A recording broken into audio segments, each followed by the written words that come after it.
नागपंचमीचा सण दरवर्षी राज्यभरात उत्साहात साजरा केला जातो। मात्र गेल्या काही वर्षांपासून वन्यजीवांची ज्या पद्धतीने अवैध पद्धतीने कत्तल केली नागपंचमीचा सण राज्यभरात उत्साहात साजरा केला जातो। मात्र वन्यजीवांची ज्या पद्धतीने अवैध पद्धतीने गेल्या काही वर्षांपासून कत्तल सुरू आहे, त्या पार्श्वभूमीवर नाशिकच्या रचना शाळेच्या विद्यार्थ्यांनी यंदाच्या नागपंचमी निमित्त एक अभिनव उपक्रम साजरा करायचा ठरवलाय।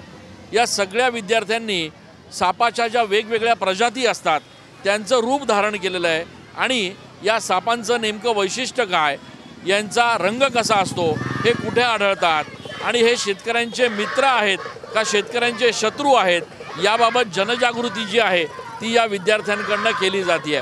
आपल्यासोबत हे सगळे विद्यार्थी आहेत ज्यांनी अशा पद्धतीनं या सगळ्या सापांच्या वेगवेगळ्या प्रजातींचे रूप धारण केलेले आहेत। तुझं काय नाव बाळा? श्रेयस वाघचौरे। बरं, तू काय झालायस? Black Mamba. काय वैशिष्ट्य ब्लॅक मांबा? ब्लॅक मांबा हा खूप विषारी असतो आणि नंतर त्याचे वेगवान सुद्धा असतो। तो साधारणपणे 1.6 किलोचा असतो। त्याचा रंग काळा, फिक्कट हिरवा आणि ग्रे इत्यादी असतो। तू काय बनलायस? फुरसे।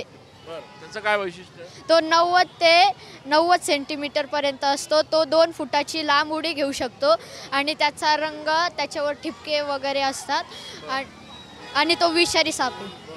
तू काय बनलायस? मी शेतकरी बनलो आहे। शेतकरी शेत नांगरतात, त्याच्यामध्ये त्यांना साप भेटतात व शेतकरी आणि हे सगळे सापांना मारू नका असं सांगतात, सापांना जंगलामध्ये सोडतात। तू काय बनलाय? मी झाड बनलोय। निम विषारी म्हणजे अर्धविषारी सापांचे जास्तीत जास्त वास्तव्य माझ्यावरच असते।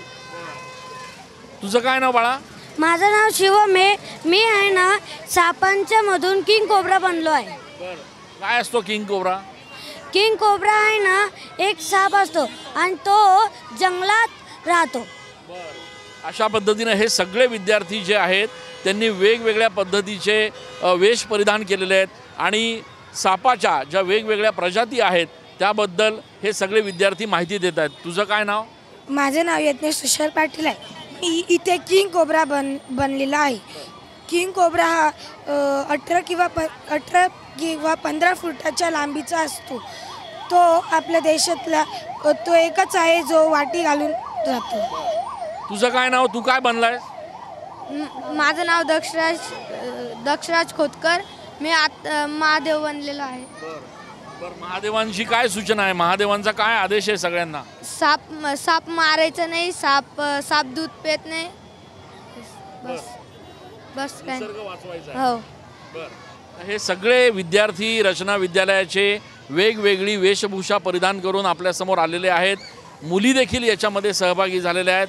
कोणी शंकर महादेवांची वेशभूषा केलेली आहे, कोणी ब्लॅक मांबा बनलं आहे, कोणी हरणटोळ बनलेलं आहे। या सगळ्या मुली ज्या आहेत त्या देखील या ठिकाणी काय बनली असतो? शेतकरी। बरं, काय तुमची भावना आहे, काय सूचना आहे, काय संदेश आहे तुमचा? आपण नाही का सापांना वाचवायला पाहिजे। काही साप त्यांच्यात विष नसतं तरी आपण त्यांना मारतो। आपण तसं नाही केलं पाहिजे, त्यांना वाचवायला पाहिजे। साप वाचवा, निसर्ग वाचवा। साप वाचवा, निसर्ग वाचवा हा संदेश घेऊन हे सगळे विद्यार्थी रस्त्यावर उतरलेले आहेत। खरं तर दरवर्षी नागपंचमी अत्यंत उत्साहात साजरी केली जाते। मात्र ज्या पद्धतीनं या सगळ्या वन्यजीवांचा, वन्य प्राण्यांची निर्गुणपणे हत्या केली जाते, त्यांची अवैधपणे कत्तल केली जाते, त्यामुळे आता या वन्यजीवांना वाचवणं म्हणजेच निसर्ग वाचवणे असल्याचा संदेश ह्या सगळ्या विद्यार्थ्यांनी दिलेला आहे। कॅमेरा पर्सन आकाश शेवलेसह मी चंदन पूजाधिकारी, TV9 मराठी।